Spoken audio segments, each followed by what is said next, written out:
আসসালামু আলাইকুম রহমতুল্লাহি ওবরকাতুহ। সম্মানিত দর্শক, আওয়ামী লীগ কবে ফিরে আসবে, কিভাবে আসবে, তারপর আওয়ামী লীগ ফিরে এলে আমাদের অবস্থা কি হবে, ওনাদের অবস্থা কি হবে, তাদের অবস্থা কি হবে, এ সকল কথা নিয়ে হরহামেশা তুমুল আলোচনা হচ্ছে। আর এ সকল আলোচনা উস্কে দেওয়ার জন্য প্রায়ই দেখা যাচ্ছে ঢাকা রাজপথের বিভিন্ন এলাকাতে আওয়ামী লীগের মিছিল হচ্ছে, একেবারে ঝড়ের গতিতে ঝটিকা মিছিল। সবচেয়ে আশ্চর্যের ব্যাপার হলো যে এই মিছিলগুলো ক্রমশ ঘন ঘন হচ্ছে এবং মিছিলের আকার বেড়ে যাচ্ছে।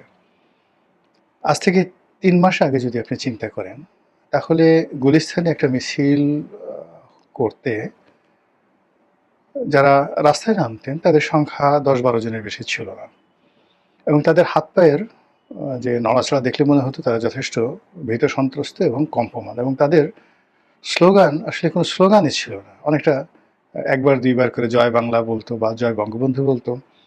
শেখ হাসিনার নাম ৩ মাস আগে আসলে এভাবে শোনা যায়নি, কিন্তু ইদানিংকালে যেটা দেখা যাচ্ছে যে একদিন দুই দিন পরপরই ঢাকার রাজপথে মিছিল হচ্ছে, দেশের অনেক গুরুত্বপূর্ণ স্থানে আওয়ামী লীগের মিছিল হচ্ছে, এবং সেখানে অনেকটা জঙ্গি কায়দায় শেখ হাসিনাকে উদ্দেশ্য করে তাকে স্বাগত জানিয়ে যেভাবে আওয়ামী লীগের মিছিল, আওয়ামী লীগের ক্ষমতায় ছিল তার চেয়ে ঝড় গতিতে এখন মিছিল করার চেষ্টা করা হচ্ছে।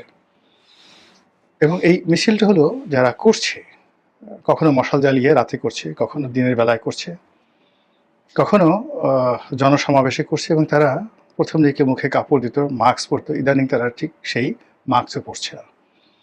বিশেষ করে গত শুক্রবারে জুমার পরে বেশ কয়েকটি জায়গাতে যে মিছিল হয়েছে, এই মিছিল বেশ যাকে বলা হয় স্বতঃস্ফূর্ত ছিল, ভয় জাগা নিয়েছিল, এবং অনেকটা ঝড়ের গতিতে বহু সংখ্যক মানুষ এই মিছিলে অংশগ্রহণ করেছে।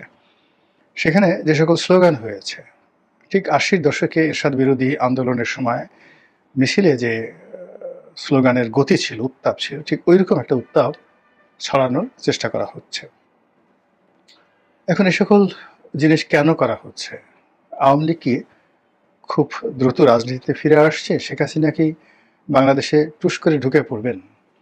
কিংবা তিনি কি সামনে নির্বাচনে অংশগ্রহণ করবেন, অথবা নির্বাচন বানচালের চেষ্টা করবেন বা করছেন? ভারত আওয়ামী লীগকে নিয়ে কি চিন্তা ভাবনা করছে?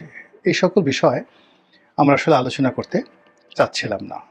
প্রথম থেকে আমার ব্যক্তিগতভাবে মনে হয়েছে, এবং এখনো মনে না হওয়ার কোনো কারণ নেই। সেটা হলো যে সাধারণত যারা এভাবে পরাজিত হয়, রাজনৈতিকভাবে পরাজিত হয়,